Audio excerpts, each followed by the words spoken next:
This is BNN, the Bennington News Network.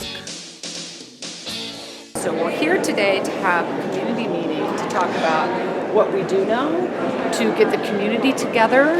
Once that they find out something's going on and they start acting united, it's a good thing. And so we'll have a good meeting today to talk about any legal recourse they have. We'll talk about governmental issues, about what they can do. We're going to talk about the banks who aren't lending money right now. We're going to talk about their health issues and get them all on the same page so we can move forward now that they know and begin to make it right. Now, with your experience with the situation in California, what unique talent and skill can you bring to this matter? Unique talent and experience. Yeah, I think for me the most important thing is to work with the community and get them to working together and collectively, to finding out their health impacts and to finding out how we can get them a clean water source and what that's going to take. So that is the most important thing to me. And oftentimes they don't always have the tools or know where to go. So that is what I will offer for them. They'll be able to reach me at any time so we can direct them where they need to go to get the help that they need. Can you talk about, I'm sure, through your experience, you've seen what it's like for these people that are possibly being told they're getting cancers or other illnesses from their water contamination. Can you kind of, address what feelings they must have and their concerns? Well, they're frustrated. They're disheartened. They're concerned. They're fearful. The future now can feel unknown to them. There's a common theme. I've been doing this, I hate to date myself, 22 years. But it's the underlying deception that ends up being the root cause of every one of these issues here in Hoosick Falls, New York, all the way across the United States of America. And for fear or greed, somebody conceals something, and then years later, a community finds out, oh my gosh, I've been drinking poison. Now the death of my animals, my child sick with a thyroid problem, my neighbor having a disease is starting to make sense to me. So there's a lot of denial, then they'll go through a whole phase of being angry, frustration, fear. We hope that we can help them with that. That's why we're here today. And it's a really sad state of affairs that I think all of us are going to have to look at where this problem begins, how we can change whatever model is in place, whether it be companies or government, and have greater transparency and the truth told to any and all communities who face polluted water and what their future will be. Especially water, right? It's like the number one thing we need to live. We need clean water. All of us need clean water. We cannot make this a race issue. We cannot make this a political issue. This does not matter how much money you do or don't have. It's everybody's issue. We are all entitled to safe, clean water, and that should be our priority as a nation, as individuals, as a state, and as communities. So it's vital.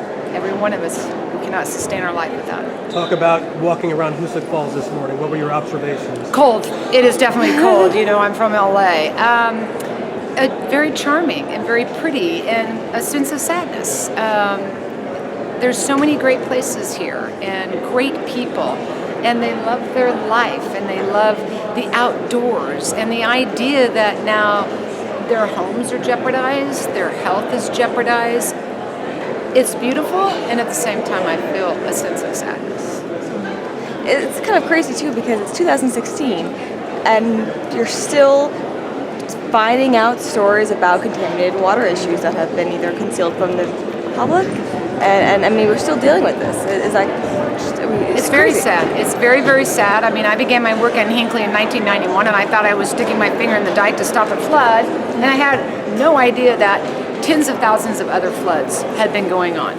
What I do know we have to look at is there's been a lot of failures, and I know there's a lot of blame to go around, and we don't want to do that. What I want to do is begin to identify all the locations as they pop up so we can begin to find what the source of the problem is and find a solution to them. We have to do that. I think that we're here today because historically we haven't looked for solutions to these problems. We've swept them under the rug. We thought they were going to go away, and they're not. And now they're popping their ugly heads up all across America. What we have to do is find these locations, work with the communities, and at every single level begin to find a solution to how we can stop this problem and move forward with truth, transparency, and clean water for all. And I know that sounds like some campaign stump kind of thing, but it is absolutely the truth. It's what we've been doing for 20 years, and it's just time, and I stand here, it's 2016, and I look around and I think,